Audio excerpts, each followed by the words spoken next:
এটা ওই রাতের দেরিতে যারা আছে তাদের জন্য, আর বাকিরা শুনবেও, ঘুমাবো না, নাকটা খাবে না।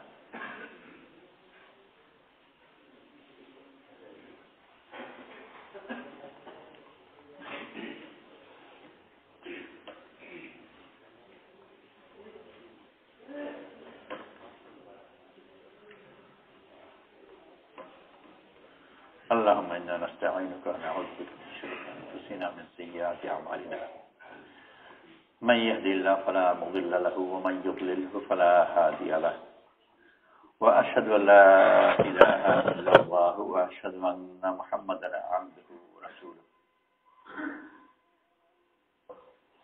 فأعوذ بالله من الشيطان الرجيم بسم الله الرحمن الرحيم من عمل صالحا من ذكر أو أنثى وهو مؤمن فلنحيينه حياة طيبة ولنجزينهم أجرهم بأحسن ما كانوا يعملون وقال رسول الله صلى الله عليه وسلم يا أيها الناس قولوا لا إله إلا الله تفلحوا أو كما قال عليه الصلاة والسلام বা এই রেকর্ডের জন্য দিয়েছে, ওগুলোর জন্য এখানে বাজাবাজি না করে।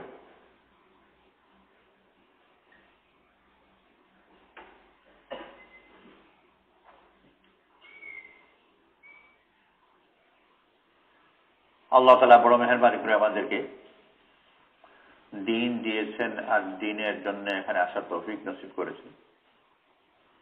আর আমাদের এখানে আসার উদ্দেশ্য হলো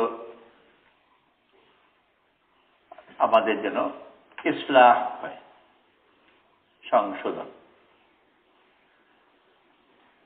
সংশোধন কি? মূলত তিনটা স্তরের সংশোধন।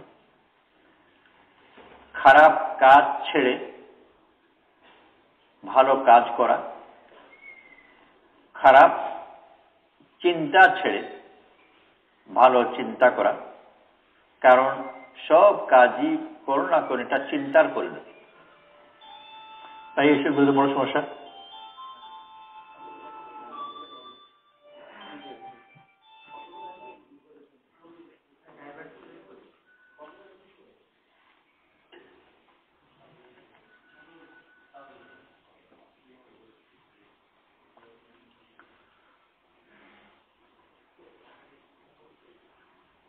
খারাপ কাজ ছেড়ে ভালো কাজ, আর মানুষ যে কাজই করে ওটা কোনো না কোনো একটা চিন্তার পরিণতিতে করে।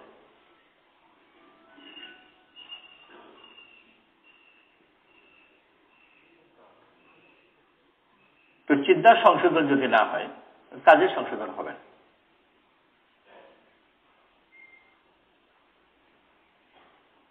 হাত পা ইত্যাদি মানুষ চালায়, ওগুলোর ব্রেইন থেকে আদেশ আসে, ওই আদেশ যদি ওলটপালট হয়ে যায় তাহলে তার চলা ওলটপালট হবে। তো সব কাজের পেছনে কোনো একটা চিন্তা। তো কাজ করতে হলে তার চিন্তা ঠিক করতে হবে, কাজ ঠিক করতে হলে।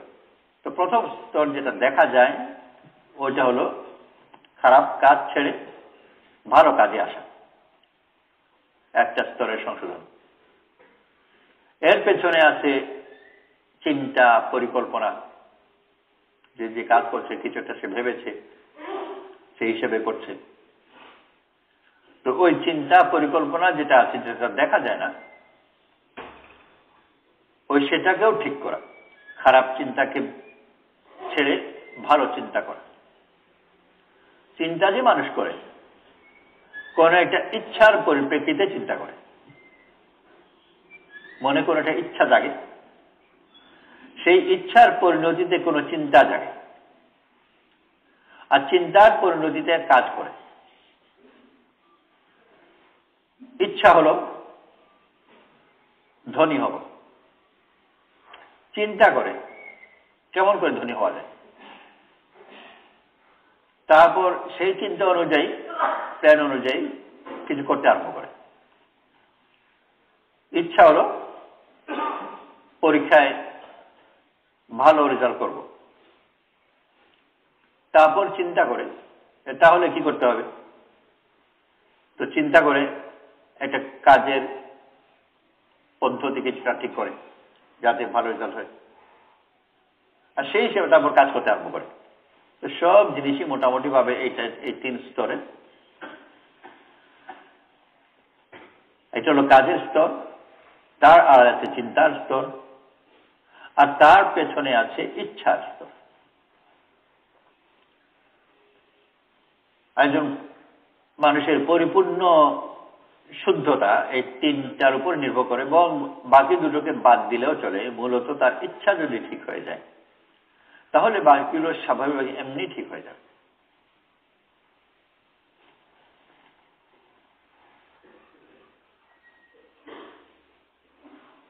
চাই আম আর বেরোচ্ছে আমরা।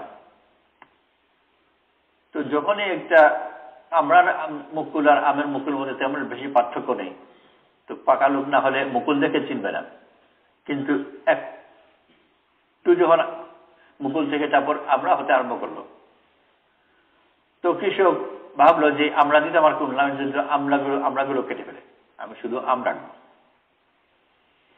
তো এই আমরা গাছ থেকে আমরা যতগুলো ফেলে দিই ওই আম ওখান থেকে বেরোবে। বা যদি চেষ্টা করে যে অন্যরকম কোনো ওষুধ দিয়ে হোক আর যে কোনো ভাবে হোক, বা গোল হয়েছে টিপে টিপে একটু লম্বাটি করে দিই তাতে আম হয়ে যায়। তো ওরকম ওই আমরাকে চাপাচাপি করে ওষুধ দিয়ে তার মুখের উপর পানির উপর কোনোভাবে এটাকে আম বানানো মুশকিল। ওই আমরা থেকে যদি ওখান থেকে আম বের করতে হয় তাহলে একেবারে তার মূল আটি থেকে শিকড় থেকে বদলাতে হবে। ওই গাছ তুলে ফেলে ওই জায়গায় আমের গাছ লাগাতে হবে, মূল শিকড় ঠিক হতে হবে। তো মানুষের ওরকম আমলকে ঠিক করতে হলে তার চিন্তা লাগবে, ঠিক হতে হবে, আর চিন্তাও ঠিক করতে হলে তার মনের ইচ্ছা ঠিক করতে হবে। ওই পেছনে যে দুটো চিন্তা এবং ইচ্ছা, এই দুটো দেখা যায় আর ওগুলো বেশি গুরুত্বপূর্ণ, ওগুলো বাইরেগুলোকে নিয়ন্ত্রণ করে। সেই জন্য রাসূল সাল্লাল্লাহু আলাইহি ওয়াসাল্লাম ওই ভিতরের অদেখা অবস্থার জন্য বেশি দোয়া করেছেন, আল্লাহুম্মা জাল সারীরাতি খায়রাম মিন আলানিয়াতি ওয়া জাল আলানিয়াতি সালিহা। হে আল্লাহ, তুমি আমার গোপনটাকে, যেটা দেখা যায় না, ওই যে চিন্তা দেখা যায় না, ইচ্ছা দেখা যায় না, আলানিয়া প্রকাশ্য করা ওটা দেখা যায়। তো যেটা দেখা যায় না আড়ালে, ওইটাকে আমার যেটা দেখা যায় তার চেয়ে বেশি ভালো করো। আর জাল সারীরাতি খায়রাম মিন আলানিয়াতি, আমার যে অংশকে দেখা যায় না ওইটাকে দেখা যাওয়া অংশের চেয়ে বেশি ভালো করো, ওটা বেশি জরুরি।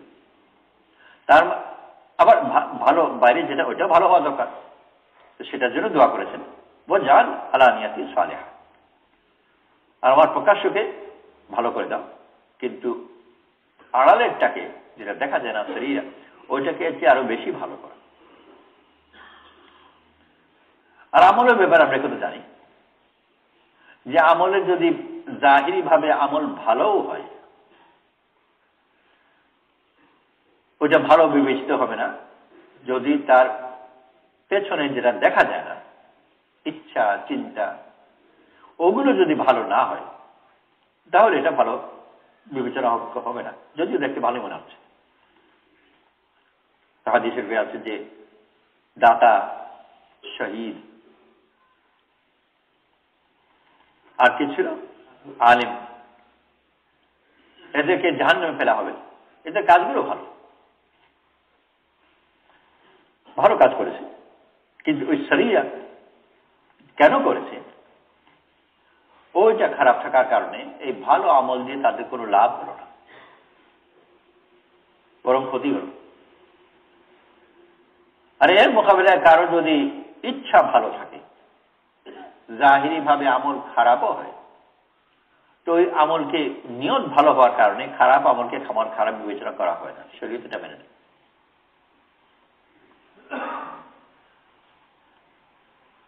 মন্ত্রী কোনো জায়গায় সফরে গেছেন, আর ওনার সাথে ওনার সঙ্গীও আছে, মন্ত্রী নামাজিরও, কোন অজানা জায়গায় গিয়ে নামাজ পড়ছেন।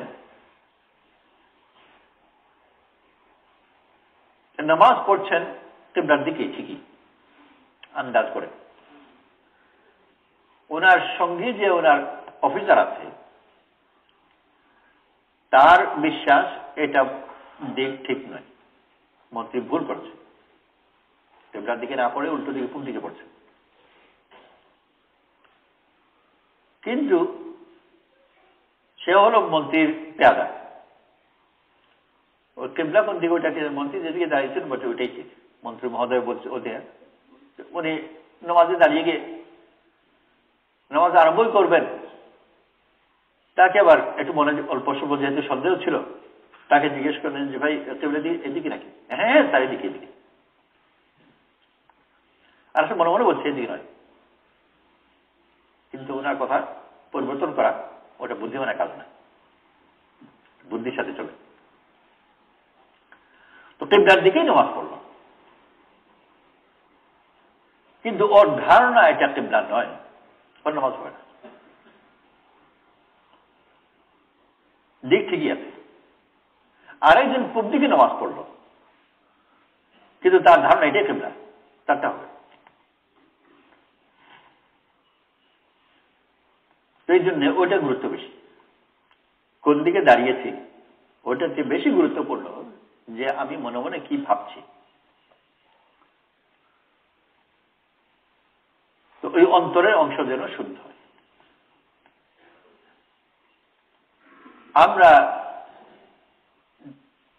দিনে যে মেহনত করি আরম্ভ করি বাইরের অংশকে দিয়ে, নামাজটা ঠিক পড়ি, কেউ বলে যে আমার ইখলাস হয়নি, ইখলাসের চিন্তা এখন করার দরকার নেই, পড়ো আগে। কিন্তু সাহাবাদের ক্ষেত্রে আল্লাহ তাআলা যে পদ্ধতি তাদের জন্য নির্বাচন করেছেন ওইটা উল্টো ছিল, আমল করিয়েছেন পরে আর নিয়ত করিয়েছেন আগে। মক্কার 13 বছরের মধ্যে বা কমপক্ষে 12 বছর কোনো আমলই ছিল না, ভিতরের অংশ যেটা ওই চিন্তা ওইটা পরিবর্তন করাচ্ছে, মনের ইচ্ছা পরিবর্তন করাচ্ছে, আমল কোনটাই ছিল না। প্রথম হুকুম এসেছে নামাজের, তাও সম্ভবত 12 বছর পার হয়ে যাওয়ার পরে, আর সেই নামাজও অসম্পূর্ণ ছিল। এই অর্থে যে মক্কাতে যে প্রথম দিকে যে নামাজ ছিল ওটা জোহর ছিল 2 রাকাত, আসর ছিল 2 রাকাত, এশা ছিল 2 রাকাত, ওটা পরিপূর্ণ করা হয়েছে পরে 4 রাকাত বানানো হয়েছে। আমল এসেছে দেরিতে, আর ওইটাও সম্পূর্ণ নয়। অথচ এই প্রথম দিকের বছরগুলোতে এই নামাজের হুকুম আর আগে এরাই যারা ছিলেন এরাই সবচেয়ে উপরের স্তরের মুমিন হয়েছে।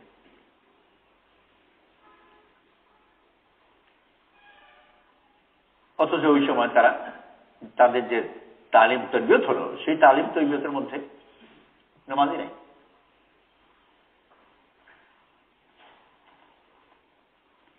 এই জাতীয় তালিম তরবিয়ত আমাদের বোধগম্য। অনেক মাদ্রাসায় একজন পড়লেন 12 বছর, তা আমাদের মাদ্রাসাগুলো তো পাশ করতে লাগে কত 9 বছর বোধ নাকি, আর 12 বছর হলে তো তাফসির সব শেষ হয়ে যায়। আচ্ছা কম ঠিক আছে, দৌড়া ফারিক, তো দৌড়া ফারিক যেহেতু বড় আলিম, বড় মাদ্রাসার দৌড়া ফারিক, উনি কোথাও গিয়েছেন নামাজের সময়, তো উনাকে নামাজ পড়াতে বলেন যে ভাই আমি তো নামাজ পড়া জানি না। উনি কি আলিম না? হ্যাঁ আলিম। কত বছর পড়তেন? 12 বছর। নামাজ পড়া যায় না? নামাজ তো শিখিনি, এরকম শিখেন। এই জমানের লোকেরা বিশ্বাস করতেন যে 12 বছর তুমি যে নামাজই শিখলেন না, তো শিখলে কি?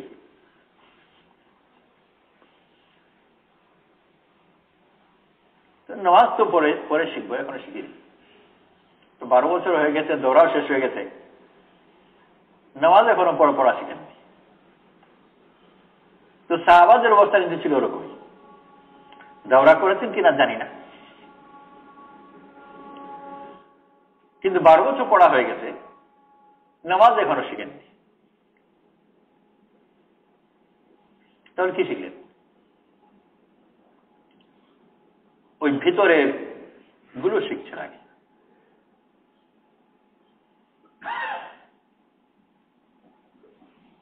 চিন্তা, ইচ্ছা, ভিতরে চিন্তা ইচ্ছা তো ঠিক হয়ে যায়, বাইরেরটা খুব সহজ হয়ে যাবে। চিন্তা ইচ্ছা নিয়ন্ত্রণ করে কি? চিন্তা ইচ্ছা এগুলো নিয়ন্ত্রণ করে তার নির্ভরশীলতা এবং সম্পর্ক, প্রধানত এই দুটো জিনিস। কার সাথে কার সম্পর্ক, আর কোনটা তার জন্য প্রয়োজন, অপ্রয়োজনীয় জিনিস, নির্ভরশীলতা, মূল্যবান, এই জিনিসগুলো তার ভিতরে চিন্তা নিয়ন্ত্রণ করে। যেমন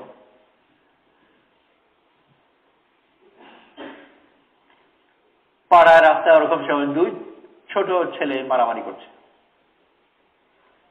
বা একটু বড়ই মারামারি বেশি হয়ে পর্যায়ে হয়ে গেল। মারামারি চেঁচামেচি কান্নাকাটি শুনে 2 বাড়ি থেকে 2 মা অথবা 2 বাপ বেরোলো। বের হয়ে বিস্তারিত বিষয় না বুঝে কে না কি করছে, বাচ্চার পক্ষ নিয়ে নিল নিজ নিজ মারা। আর কিছু পরে ওই 2 মায়ের মধ্যে ঝড়া লাগলো, তোর ছেলে আমার ছেলেকে কেন মেরেছে? ও তো আগে মেরেছিল, তুমি দেখেছিলে? ওই আগে মেরেছে, দেখেনি কেউ? নিজে নিজেই পক্ষ নিয়ে নিয়েছে। আর পক্ষ নেওয়ার কারণ হলো তার সাথে একটা সম্পর্ক, আমার ছেলে, আমি এর পক্ষে। তো দুনিয়াতে যত খারাপ কাজ হয়, সব খারাপ কাজ পেছনে গিয়ে খোঁজ করে দেখা যাবে যে কোনো না কোনো একটা পক্ষপাতিত্বের কারণে খারাপ কাজ হচ্ছে। শুধু বিচার আচার ব্যাপার নয়, অন্য ব্যাপার। 2 স্বামী স্ত্রীর মধ্যে ঝগড়া লেগে গেল, দেখা যাবে যে 2 পরিবার মধ্যে লেগে আছে। মেয়ের পক্ষের সব পরিবার বলে যে ওই আমাদের মেয়ে তো ভালো, ওই বেটা বদমাস।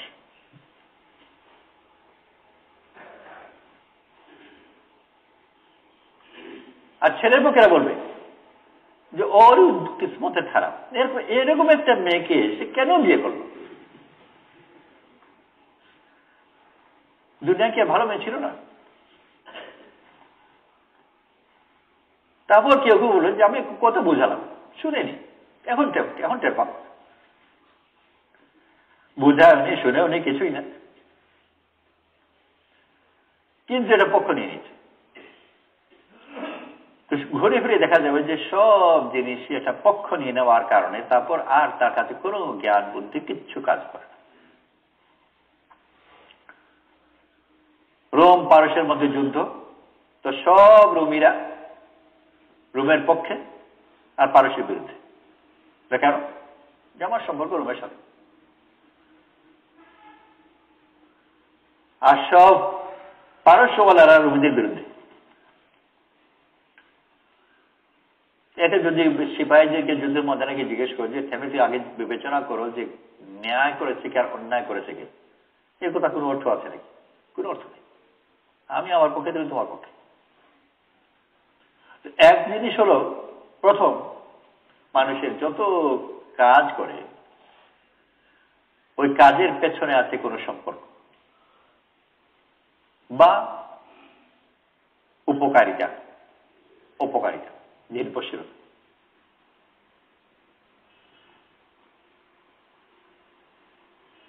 ঘরের সামনে 2 বাড়ি পাশাপাশি, একই গেট যেটা বেরোয়, ওই গেটের ওখানে 1 প্যাকেট টাকা পাওয়া গেল। তো 2 বাড়িওয়ালাই দাবি করে যেগুলো আমার। ঝগড়াঝাটি খুব লেগেছে, আমি দাবি করছি। ভালো করে পরীক্ষা করেছেন, কেউ সেগুলো নাড়াচাড়া করতে, সেগুলো সব তো বাতিল টাকা, কেউ ফেলে দিয়ে চলে গেছে। যেমনি শুনলো বাতিল টাকা, হ্যাঁ একটু আপনার হতে পারে।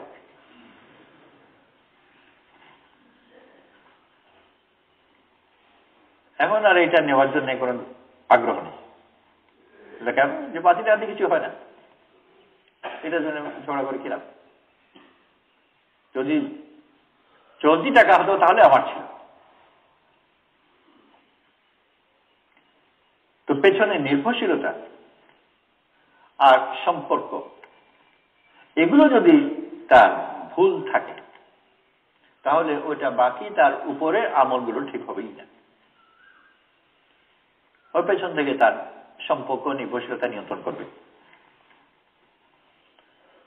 মক্কার 13 বছরের মধ্যে এই দুই জিনিসকে তাকানো হয়েছে। আমার পরিবার আমাকে ভালোবাসে, আমি তাদেরকে ভালোবাসি, আমাকে সাহায্য করে, বিপদাপদ থেকে আমাকে রক্ষা করে। যেমনি মুসলমান হলেন সব উল্টে গেল। সবচেয়ে বড় মুসিবত আমার নিজের পরিবার।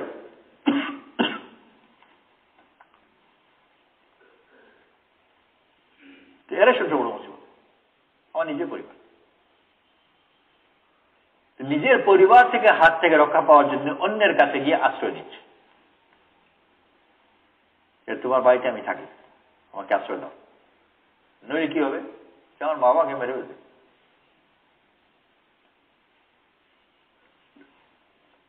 তো সম্পর্ক এখন ওই সম্পর্ক থাকলো না। আর যাকে ভাবতাম যে আমাকে বাঁচাবে, ওরই ভয় এখন পালাচ্ছে। এতে তার মনের সম্পর্ক বদলে গেল, নির্ভরশীলতাও বদলে গেল। এটা মাঝামাঝি তা নিরপেক্ষ অবস্থায় আসবে এক পর্যায়ে গিয়ে। এদিক ওদিক, আপনজন হয়ে পরজন, পরজন হয়ে আপনজন। তো মক্কার 13 বছরে যেমনি মুসলমান হলেন, আল্লাহ তাআলা এমন ইন্তজাম করলেন। প্রধানত এই দুটো জিনিসই তাদের ছিল, সম্পর্ক আর নির্ভরশীলতা। এই দুটোকেই আল্লাহ তাআলা বদলেছে।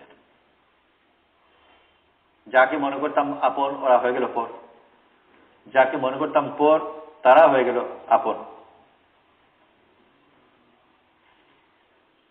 আবু জাহল রাদিয়াল্লাহু আনহু হুদায়বিয়ার সন্ধির সময় শিকলে বাঁধা অবস্থায় বড় কষ্ট করে হুদায়বিয়া পর্যন্ত এসেছেন, মদিনায় যাবেন।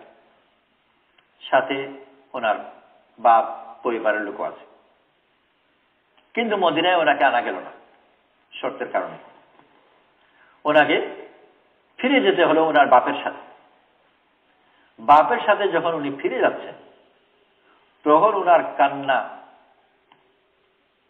আপনারা সেটা মুসলমানদের বুক ফেটে যাচ্ছে। তো কারো কান্না শুনে মুসলমানদের বুক ফাটবে না, নিজের মা বাবার বুক ফাটবে। তো যাচ্ছেন নিজের বাপের সাথে, আর কান্নার কারণে মুসলমানদের বুক ফেটে যাচ্ছে। সম্পূর্ণ উল্টো জিনিস হয়ে গেল।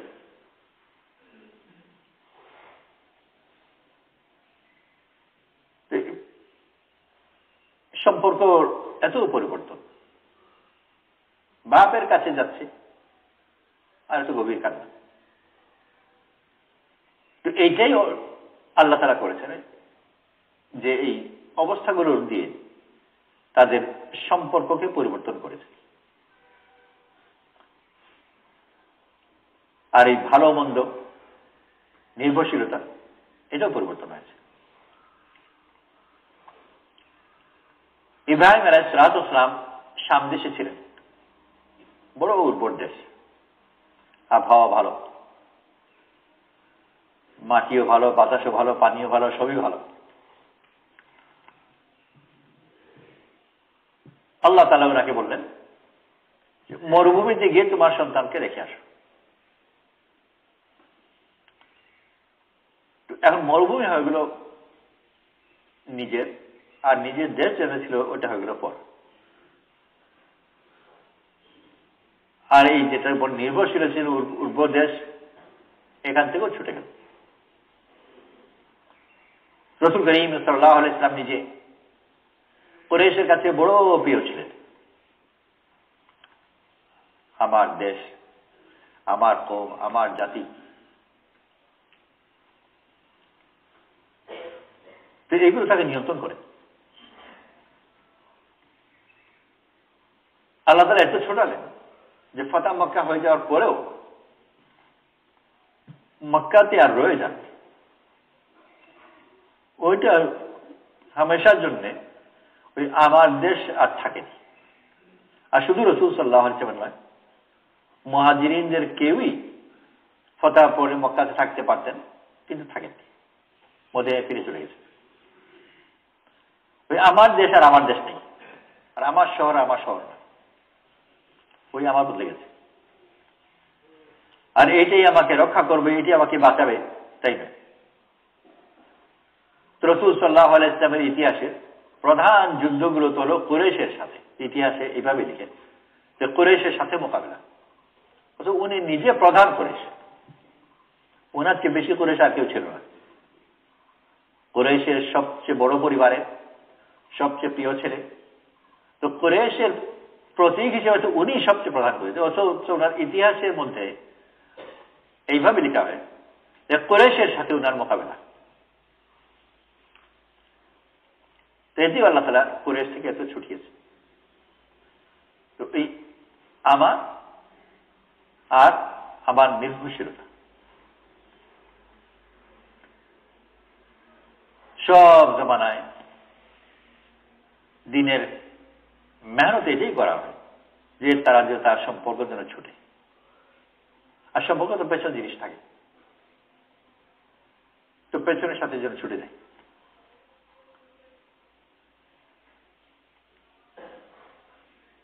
মক্কাতে তারা মুসলমান যারা হতেন, আগের নাম থাকতো, নাম পরিবর্তন করার সাহাবাদের মধ্যে রেওয়াজ দেখা যায় না, কিন্তু নাম থেকেও আগের সম্পর্ক থাকতো না, কারণ এত বেশি বিরোধ, এত বেশি নির্যাতন ছিল যে ওই আগের আর কিচ্ছু বাকি নেই। বর্তমান জমানায় আমাদের দেশে, অন্যান্য দেশেও অমুসলমান থেকে কেউ যদি মুসলমান হয় তো শরীয়তের হুকুম হিসেবে নয়, কিন্তু উৎসাহিত করা হয় নাম পরিবর্তন করার জন্য। এইটা যে আগের মতো ওই পারিবারিক নির্যাতন ইত্যাদি অত বেশি নেই, সেই হিসেবে অনেক নিরাপদ। কিন্তু পেছনের মনোভাব যাতে কিছুটা হলে পরিবর্তন হয়, ওই আগের মনোভাবের উপর না থাকে, সেজন্য নামের পরিবর্তন সাহায্য করে। তার নিজেকে আমি কোন দৃষ্টিতে নিজেকে দেখি।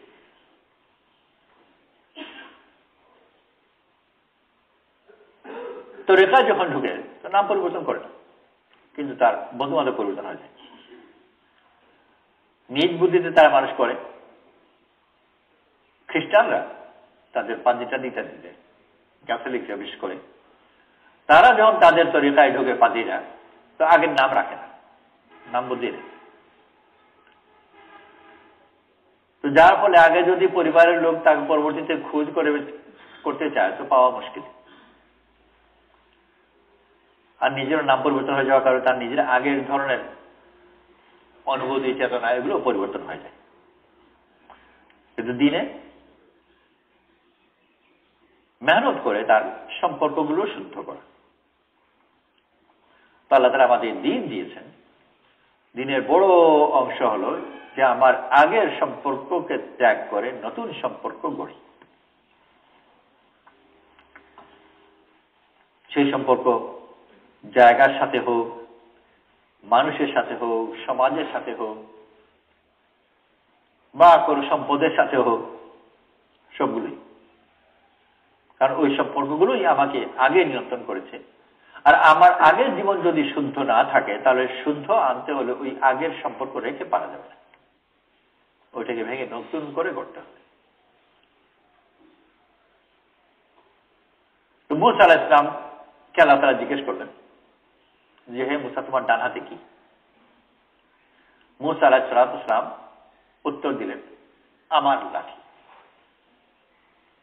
এরপর আমি হেলান দিই, আশাই আতাওয়াক্কাউ আলাইহা, এরপর আমি নির্ভরশীল। হেলান দেওয়া মানে এরপর আমি নির্ভরশীল, আমার আর আমি নির্ভরশীল, আর পরিচয় দুটোর মধ্যে থাকে, এটাই স্বাভাবিক পরিচয়।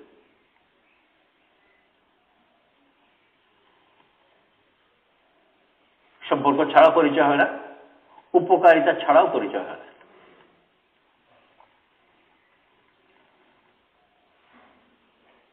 বাপ কাছের ছেলে, পীর সাহেব জিজ্ঞেস করলেন একে,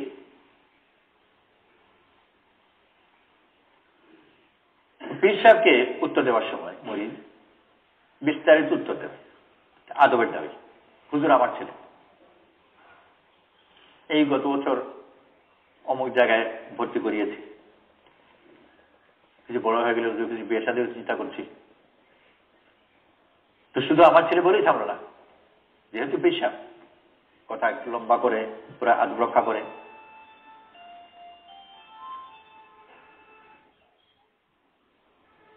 যদি অপরিচিত কেউ একজন হতো, যে ব্যক্তির এমন কোন পরিচয় নেই, এমন কোন গুরুত্বও নয়, যাকে কোন গুরুত্বের সাথে তার কথা শুনছে না, ইচ্ছা করে এটা বেয়াদবি করবে না, জিজ্ঞেস কে আমার ছেলে,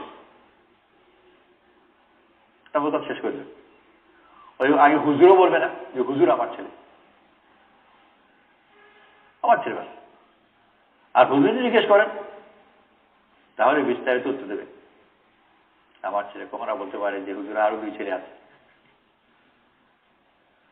তো মুসা আলাইহিস সালাম আল্লাহর কথার পরিপূর্ণ উত্তর দিলেন, সম্পর্ক উপকারিতা সহ।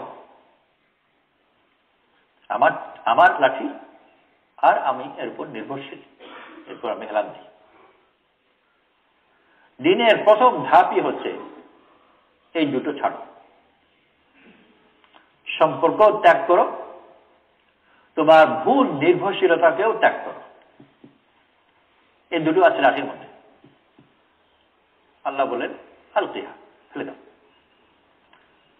তো ফেলে দাও, মুসা আলাইহিস সালাম হাত থেকে ফেললেন, কিন্তু দিনের কথা শুধু হাত থেকে ফেলা না, পরিপূর্ণ ফেলা।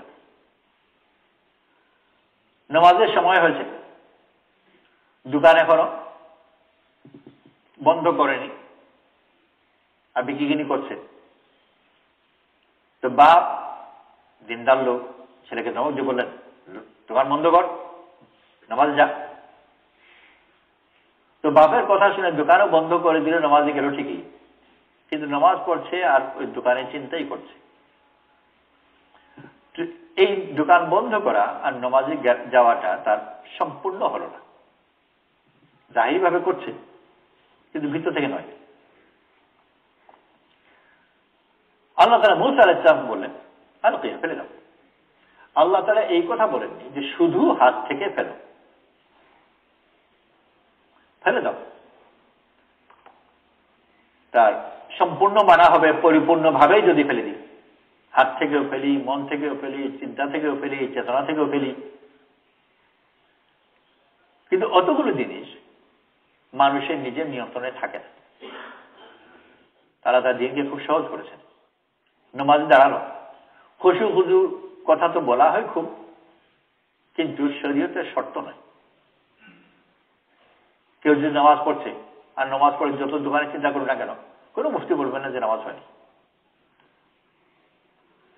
বাকি ধ্যান এতে থাকলে তার ফায়দা বেশি উন্নত। আল্লাহ তাআলা সহজ করেছেন যে যেটুকু সে করতে পারে ওইটুকু যদি করে নেয়, আল্লাহ তাআলা ইনশাআল্লাহ বাকি করে দেবেন। ও নামাজ, দোকান বন্ধ হয়ে নামাজ চলে এলো, ধ্যান ইত্যাদি সে নিয়ন্ত্রণ করতে পারে না। ও যখন নামাজ পড়তে পড়তে অন্য জিনিসে চিন্তা করতে আরম্ভ করে, ইচ্ছা করে করছে না, কবে কোন ফাঁকে তার মন ছুটে গেছে। ও চায় নামাজের ধ্যান থাকুক, কিন্তু পারে না। আল্লাহ তাআলা ইনশাআল্লাহ তাকে ধ্যানওয়ালা নামাজের সওয়াবই দেবে, যেহেতু সে করতে চেয়েছে, যদিও পারেনি। বান্দা যতটুকু করে ওইটুকু যদি করতে সে নিয়ন্ত্রণ আজ করতে পারে, বাকিটুকু আল্লাহ তাআলা করে দেবে, বা ওই সরাসরি জিনিস না করলেও তার ফায়দা ওইটা ছাড়াই দিয়ে দেবে। যে আমরা অনেক সময় নামাজের ধ্যানে কিন্তু খুব পেরেশান হই। তো চেষ্টা তো থাকা, আগ্রহ তো থাকা, কিন্তু পেরেশান হওয়ার দরকার নেই। এটাও শয়তানের আর বসবাস। চেষ্টা থাকুক, আগ্রহ থাকুক, করণীয় কিছু থাকে সেটাও করি, কিন্তু এরপরে না হলো ওটি পেরেশান হওয়ার দরকার। তো বর্তমান যেটুকু করতে পারে ওটুকু ধন করে নেবে, আল্লাহ তাআলা বাকিটুকু করিয়ে দেবেন বা বাকিটুকু সহ তার ফায়দা দিয়ে দেবেন, ওটা না করে দিলেও। তো মুসা আলাইহিস সালাম হাত থেকে ফেলে বাকিয়া করে দেবেন। বান্দা যখন আল্লাহর দিকে হেঁটে যায়, আল্লাহর রহমত তার দিকে দৌড়ে আসে। সে এক হাত আল্লাহর দিকে যায়, আল্লাহ তাআলা দুই হাত তার দিকে আসে। মুসা আলাইহিস সালামের ক্ষেত্রেও তাই হলো। লাঠি ফেলে দিলেন, আল্লাহ তাআলার রহমত, সাহায্য দ্রুত চলে এল। কিভাবে এলো? লাঠি সাপ হয়ে গেল। তখন এই যে সাহায্য হলো নাকি মুসিবত হলো? লাঠি যদি শোনা হতো যেমনি ফেললেন, তো ওটা ছিল কাঠের লাঠি, হয়ে গেল সোনার লাঠি, তবে না হলো নুসরত। আমরা তো ওরকম ধারণা করি। তো তাতে কি হতো? যদি সোনার লাঠি হয়ে যেত, আর তারপর আবার আল্লাহ তাআলা জিজ্ঞেস করতেন যে মুসা, নিচে যেটা পড়ে আছে এটা কি? এটা তো আমার। কাঠে যখন ছিল তখন আগ্রহের সাথে বলেছেন আমার, এখন সোনার হয়েছে তা আরো জোর দিয়ে বলবেন যে তা আমার লাঠি। আর আল্লাহ এই লাঠি পর আমি হেলান দিই, এটা বড় ফায়দার জিনিস, এটা অনেকদিন থেকেই আমার। সোনার হয়তো যদিও এই মুহূর্তে, কিন্তু বলার দরকার নেই, এটা তো অনেকদিন থেকেই আমার। এটা তো সোনা তো আছে, যেটা লাঠি ছিল ওটা তো লাঠি ছিল, ওটা কাঠে ছিল, ওটা তো এটা সোনা। হ্যাঁ, কিন্তু আসল তো ওইটাই। তো ঘুরে ফিরে এটাই মন চাইবে যেটা আমারই, আর এটা উপকারিতা। যে উদ্দেশ্য ছিল সম্পর্ক পরিবর্তন করা, নির্ভরশীলতা পরিবর্তন করা, সোনা যদি হয়ে যেত ওইটা তো হতোই না, বরং ওইটা আরো মজবুত হতো, ওই ভুল জিনিস আরো টাইট হতো। জামাল লাঠি আমি নির্ভরশীল। আসল নুসরত হলো তার মকসদে সাহায্য করা। মকসদ কি? তার ভুল ধারণাগুলো পরিবর্তন করা, ভুল সম্পর্ক, ভুল ধারণা। আল্লাহ তাআলা সোনার বানিয়ে দিলেন না, আর সোনা বানিয়ে দিলে ওটা নুসরত হতো না, ওটা হতো ফিতনা, যেটা দিয়ে তার খারাপ পথে আরো প্রলোভিত হয়। ওইটা হলো ফিতনা, পরীক্ষা। তো আল্লাহ তাআলা মুসা আলাইহিস সালামকে ফিতনা ফেললেন। অন্যান্য জায়গায় আল্লাহ তাআলা মুসা আলাইহিস সালামকে বিভিন্ন জায়গায় কঠিন পরীক্ষা ফেলেছেন, ফাতান্নাকা ফুতুনা, পরীক্ষা করেছেন। কিন্তু এইটা যে হলো নুসরতের মাকাম, আল্লাহ সাহায্য করেছেন, ওটা হয়ে গেল সাপ। এখন এমন হলো যে শুধুই সাপ হয়ে যাওয়ার কারণে সম্পর্কও বদলে গেল, ধারণাও পরিবর্তন হয়ে গেল। এখন যদি আল্লাহ তাআলা জিজ্ঞেস করেন যে এটা কি, মুসা আলাইহিস সালাম বলবেন না যেটা আমার সাপ, আর এই সাপ দিয়ে আমি অনেক কাজ করি, লাঠি তো নয়, এটা আমার। আল্লাহ তাআলা আবার লাঠি বানিয়ে দিলেন, আবার হাতে, কিন্তু ওই সম্পর্ক আর নেই। আছে আছে, কিন্তু আগের মতো সম্পর্ক নয়।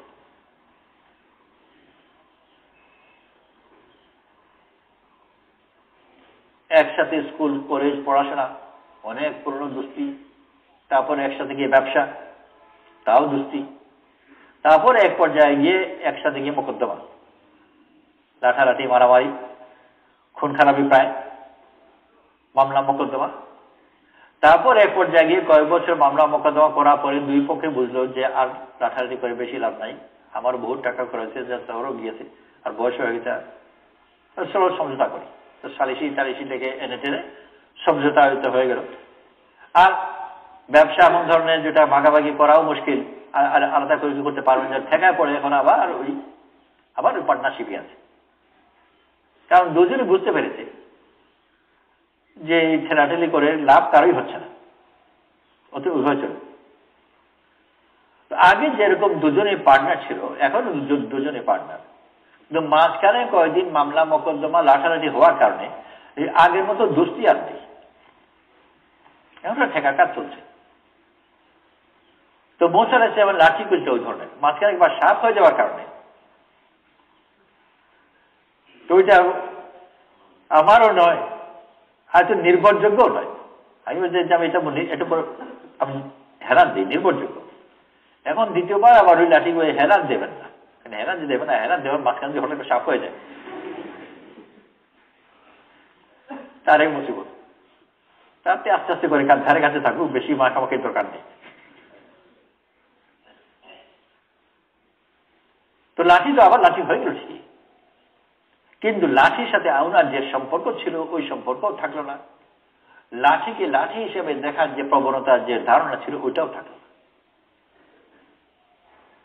আর ওইটা যদি না থাকে তাহলে জিনিসের সাথে মানুষের সঠিক যত আহকাম আছে ওই আহকামগুলো পালন করতে সমস্যা হলো ওই তার সম্পর্কের কারণে।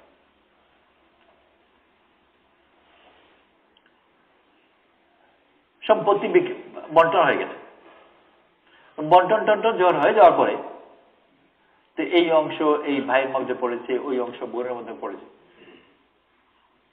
এক একজন নিজ ভাবে একটা যুক্তি দাবি করে। ভাই বলে যে সে তো বন্টন ঠিক আছে, কিন্তু এটা একটু বিশেষ ব্যাপার। কেন বিশেষ ব্যাপার? যে এই জায়গায় তো আব্বা আমাকে কুলে নিয়ে বসতেন, এইটা তো আমি ছাড়তে পারি না। তো দলিল কি যে আব্বা আমাকে কুলে নিয়ে বসতেন? আর তখন আব্বা আমাকে তো বলেওছেন যে এগুলো তোরই, আব্বা নিজেই বলে গেছেন।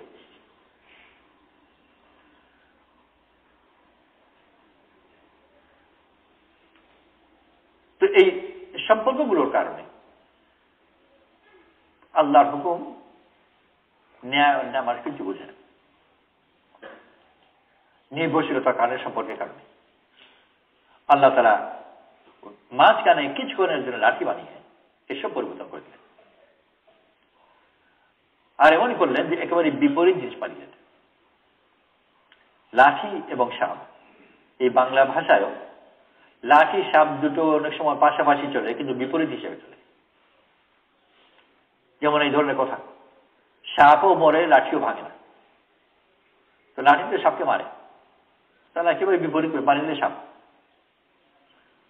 বিপরীত হয়ে যাওয়ার কারণে ওইটার সম্বন্ধে ধারণা সম্পর্ক সব বদলে গেল।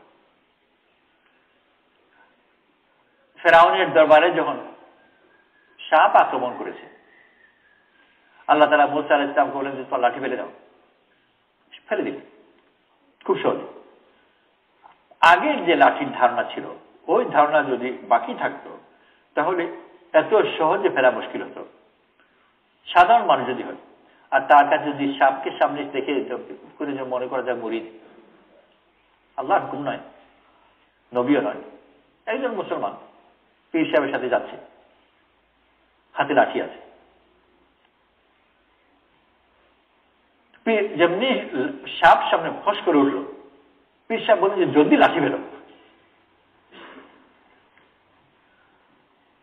ও পীর সাহেব কথা লাঠি পেবে নাকি? পীর সাহেব কথা অনেক অজিফা করেছে, এগুলো ভালো, কিন্তু বিপদের সময় পীর সাহেব বলছেন লাঠি বেড়ে যাও, ওইটা করে যাবে। লাঠি ফেলল, বড় সাপকে মারল। পরে পীর সাহেব বললেন যে আমি তোমাকে লাঠি ফেলে দিতে বললাম, তুমি ফেলে না কেন? হুজুর আমি তো ভেবেছিলাম যে আপনি আসল মনসা হচ্ছে সাপকে মারা, তো কথার মনসা বেশ করে বের করেছে। কারণ সাপের সামনে লাঠি ফেলতে বলবেন কেন? তো সেদিন আমি ভেবেছি আপনি আসলে আমাকে সাপকে মারতে বলছেন। কিন্তু মুসা আলাইহিস সালাম এরকম কোনো ব্যাখ্যা, কোনো তাফসীর, কোনো মনসা বোঝার চেষ্টা করে ফেলে দিয়েছেন। যে ওই লাঠির সাথে ওনার যে সম্পর্ক নির্ভরশীলতা ওগুলো জিনিস হিসেবে যেগুলো থেকে থাকে ওগুলো থেকে আল্লাহ তাআলা ওই মাঝখানে একবার সাপ বানিয়ে সব কিছু মুক্ত করে দিয়েছে। এর জন্য পরবর্তীতে এই হুকুম বানাইতে সহজ হয়েছে। যদি মনে করে এই জমি দিয়ে আমার পরিবার চলছে, আবার যে এই জমিতে দলিলপত্রে দেখা গেল এটা তো তোমার ভাগে পড়ে না, তোমার বোনের ভাগে পড়ে, তো যে মনে করে যে এটিতে আমার পরিবার চলছে এই এক কথা মেনে নেবে আর কি। দলিল একটু ভালো করে দেখা দরকার। দলিল ভালো করে দেখো যে ফতোয়া দিয়েছেন কি অমুক হুজুর, অমুক হুজুর ওনার সম্বন্ধে কিন্তু অনেক কথা আছে, একজন ভালো মুফতিকে দেখা দরকার। সব কথার মূল কথা হলো এই জমি ছাড়তে চায় না, কারণ এটা এত পুরো পরিবার চলছে, সব কথাতেই এটা বেচার করে। আর এটা যদি কোনো মূল্যই না থাকে তো যে কোনো কার কথায় একজন লোক ওই পাড়ার ওখানে দোকানে দোকানে হাঁটে, বিড়ি খায়, নামাজের সময় হাঁটতেই থাকে, বিড়ি খেতে থাকে, সে ফতোয়া দিল। ফতোয়া দিল কি যে তোমার বাড়ির সামনে যে আবর্জনা পড়ে আছে এই আবর্জনা কিন্তু তুমি মালিক না, এটা যদি ঝাড়ুদার নিয়ে যায় তোমার আপত্তি করা উচিত নয়। এই ফতোয়া সে মানবে ওর কাছ থেকে, কারণ এই ফতোয়া মানতে কোনো অসুবিধা নেই। এই কথা বলবে না যে ও নামাজই পড়ে না, ওর ফতোয়ার কতটুকু নির্ভরযোগ্য। তো যদি দিল থেকে ছোটানো না হয় ওই কথাকে সোজা মানবে না। আল্লাহ তাআলা আগে থেকেই দিল থেকে ছুটিয়ে দিয়েছেন। মুসা আলাইহিস সালামের জন্য এই আদেশ মানা কোনো সমস্যা নেই, আল্লাহ বলেছে ফেরেশতা ফেলে দিয়েছে। সমুদ্রের সামনে গেলেন, আল্লাহ তাআলা এখন বললেন যে লাঠি দিয়ে আঘাত করো, সাপের সামনে বললেন ফেলে দাও আলকিয়া, আর পানির সামনে সমুদ্রের সামনে বললেন ফাদরিব আঘাত করো। লাঠি সম্বন্ধে যে ধারণা মানুষের থাকে সেই ধারণা যদি হয় তাহলে পানিতে গিয়ে লাঠি দিয়ে আঘাত করা, তো এটা বলে যে বুঝে আসে না। আপনি আসলে বুঝে ওই জায়গায় আঘাতের কথা বলেছেন সাপের সামনে, আর পানির উপর আঘাত করে কি হবে? আর আঘাত যদি বা করতে হচ্ছে ডাইনে ভাই দেখবে যে কেউ দেখছে কিনা। যদি লোকে দেখে যে লাঠি দিয়ে পানি পিটাচ্ছে এমনি তো অনেক কথা বলা বলি করেছে, তারপরে যদি নিজ চোখে দেখে যে লাঠি দিয়ে পানি পিটাচ্ছে সব সন্দেহ দূর হয়ে গেছে। আর বর্তমান জমানা যদি হয় তো পট করে ছবি তুলে নেবে যে লাঠি দিয়ে পানি পিটাচ্ছে ওই অবস্থায় ছবি তুলেছে, এর পরে আর কোন সন্দেহ আছে? কিন্তু মুসা আলাইহিস সালামের জন্য কোনটাই স্বাভাবিক অস্বাভাবিক কিছুই নয়। এই যে আমি একজন মনে করবে যে লাঠি দিয়ে সাপের উপর আঘাত করা যুক্তিসঙ্গত আর লাঠি দিয়ে পানির উপর আঘাত করা অযৌক্তিক, এই দুটো কথার পেছনেই আছে লাঠি সম্বন্ধে কিছু খুব নির্দিষ্ট কিছু ধারণা। লাঠি জিনিসটা কি,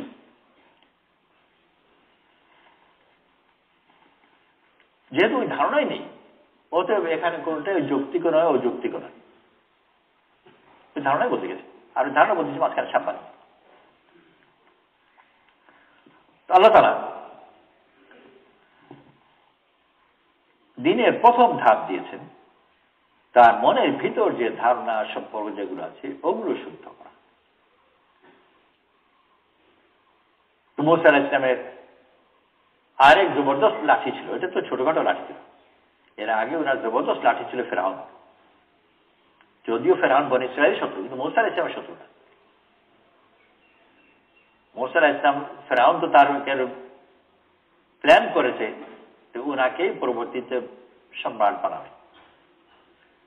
তো ফেরাউনের মতো যে একজন সাপোর্ট যদি পেয়ে যান তো কোথায় লাঠি আর কোথায় ফেরাউন, বিরাট সাপোর্ট, এর চেয়ে বড় হতেই পারে। গোটা দেশ ও ফেরাউনের ছেলে নাম শুনে ওনার নামে কাঁপবে।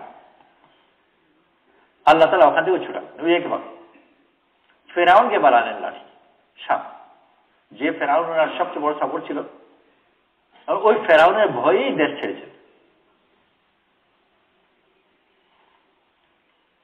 রাসূল সাল্লাল্লাহু আলাইহি ওয়াসাল্লাম তাই,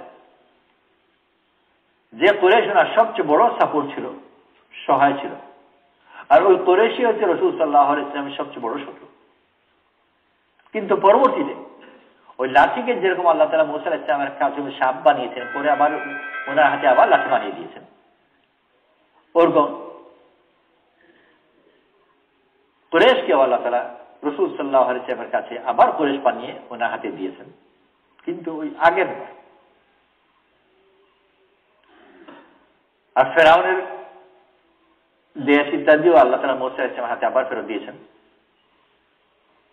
কিন্তু ওই আগের ব্যাপার না, সব পরিবর্তন করে। তো আল্লাহ তাআলা আমাদেরকে দিন দিয়েছেন, দিনের মেহনতের মাধ্যমে সে তার আমল পরিবর্তন করবে,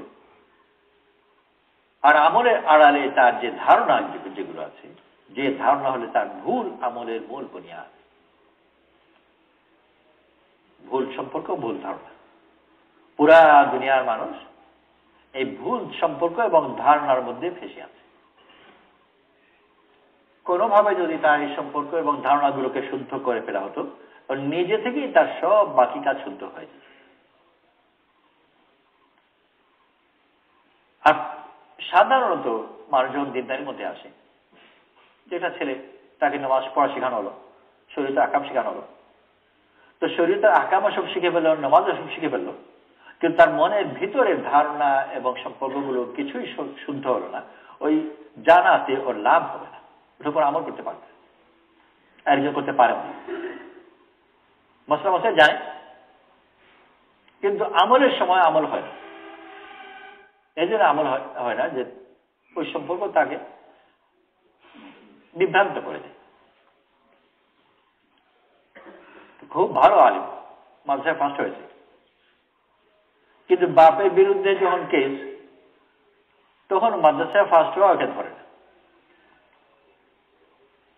সব ফতোয়াটা তো সব কিতাব জানে না।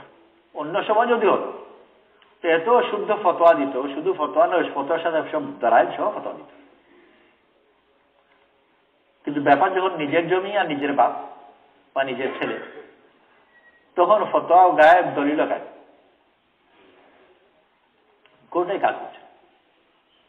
আর শুধু যে কাজ করছে তাই না, অনেক সময় ভুল কথাকে ভুল মানুষ করে, একজন আলিম কিন্তু ভুল ফতোয়া দিচ্ছেন, একসময় যে সচেতন ভাবে ভুল জেনে ভুল ফতোয়া দিচ্ছে, কারণ তার স্বার্থ জড়িত। এর চেয়ে আরো গভীর হল, ভুল ফতোয়াকে তার কাছে শুদ্ধ মনে হচ্ছে, তার গভীর সম্পর্কের কারণে ওই ভুল জিনিস তাকে শুদ্ধ মনে হয়, ওখান থেকে ছুটানো আরো কঠিন। আর শুদ্ধ যখন মনে হবে, যদি যথেষ্ট মেধাবী পড়াশোনার বোধ থাকে, তাহলে ওর পক্ষে সে দলিলও জোগাড় করবে, কোরআন শরীফের আয়াত তার সমর্থনে আনবে, হাদিসের সমর্থনে আনবে, ওই আগের ফুকাহাদের আকওয়াল সমর্থনে আনবে, কারণ তার মনের দিকটা বাঁকা। তো ওইটা দিক দিক বাঁকা হয়ে যায়, সব ভুল জিনিসকে সে শুদ্ধ মানিবে না, তার কাছে মনে হবে যে এটাই ঠিক, একেবারে ইয়াকিনের সাথে বলবে।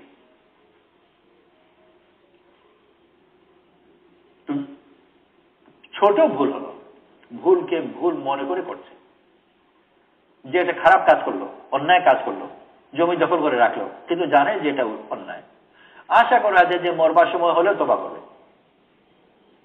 বা মরতে মরতে স্বীকার করবে, ভাই আমাকে মাফ করে দিয়ে, এটা তো আসলে তো। কিন্তু যে এটাকে ঠিক মনে করে করেছে, ও তো তবাও করবে না, মাফও চাইবে।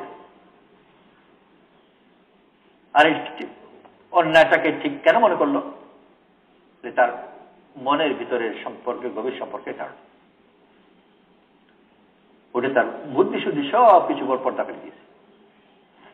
তো আল্লাহ তাআলা বড় মেহেরবানি করে আমাদের দিন দিয়েছেন, আর দিন মানে হলো আমার জীবনকে আমি শুদ্ধ যেন করি।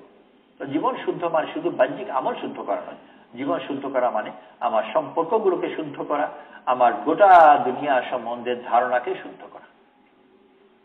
মানুষ দুনিয়াতে চলছে ভুল ধারণা নিয়ে, সম্পদে হয়, টাকায় হয়, জমিতে হয়, অস্ত্রে হয়, জনবলে হয়, মানে একজনের কাছে এক ধরনের লাঠি, আর প্রত্যেকে এটা বসে মোটে এটাই আমার, এটা আমার নিয়ে বসে, এটা আমারও নয়। আর তুমি যে মনে করছো এটা তোমাকে সাপ থেকে বাঁচাবে, ওর নিজেই সাপ হয়ে যাবে, আর হয়েও থাকে। কত লোক আছে অস্ত্র বহন করে নিরাপত্তার জন্য, আর ওই অস্ত্রেই সে মারা যায়।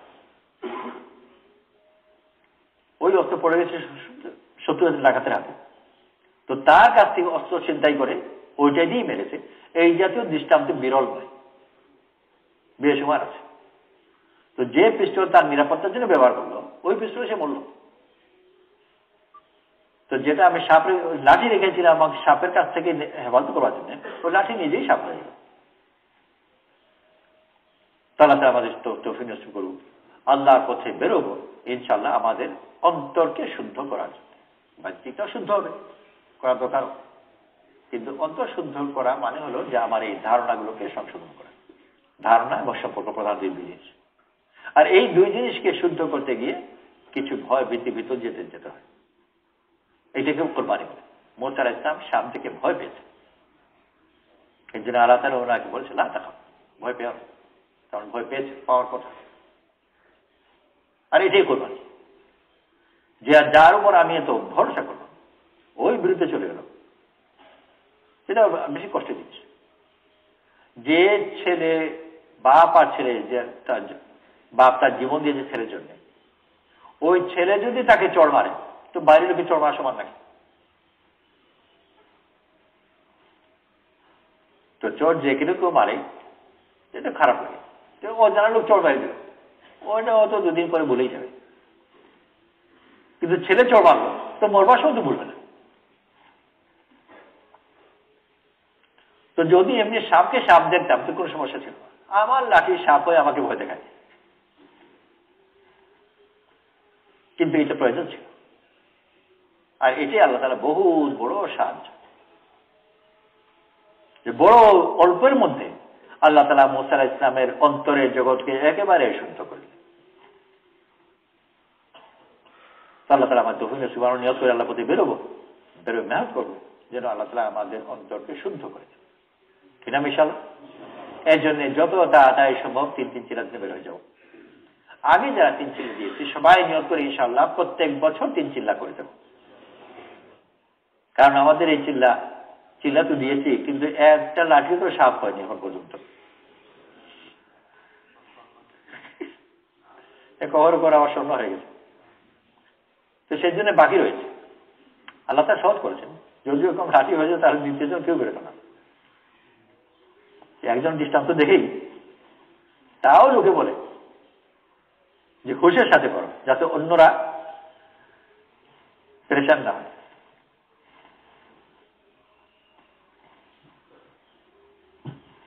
মুসা আলাইহিস সালাম যদি কোনো দৃষ্টান্ত হতো তাহলে বলতে যে এমন ভাবে তাবলীগের কাজ করো যাতে অঞ্চলের সমস্যা না হয়, বাকিদের জন্য ফিতনা না হয়। তো মুসা আলাইহিস সালাম যে দৃষ্টান্ত, ওই দৃষ্টান্ত যদি হয় তাহলে পরবর্তীতে কেউ আর এই পথে অগ্রসর হবে না। এই জন্য একটা সহজ করেছে, বহন ক্ষমতা আমাদের ওরকম নেই, প্রথমবারই সাপ বানিয়ে দেবেন না। কিন্তু যদি কেউ কামাল আশা করে, একবারে না হোক দুবারে না হোক, তাকে ওটার ভিতর দিয়ে যেতে হবে। যাবে ঠিকই, কিন্তু ইনশাআল্লাহ আল্লাহ তাআলা তার আগে তাকে প্রস্তুত করে নেবে। যখন তার কাছে যদি ওরকম মুসিবত আসে, সে এটাকে মুসিবত হিসেবে দেখবে না, ওই ইস্তেদাদ দেওয়ার পরে তার কাছে অবস্থা আসবে। এই জন্য আমরা সময় লাগাতে থাকি এই সহজভাবেই, কিন্তু এই 1 চিল্লা করে নয়, 3 চিল্লা করে প্রত্যেক বছর। তো কারা কারা নিয়ত করলাম ইনশাআল্লাহ যে প্রত্যেক বছর 3 চিল্লা করে দেবো, বিসমিল্লাহ করে দাঁড়ায়। আগে যারা 3 চিল্লা দিয়েছি প্রত্যেক বছর 3 চিল্লা করে দেবো, বিসমিল্লাহ করে দাঁড়ায়।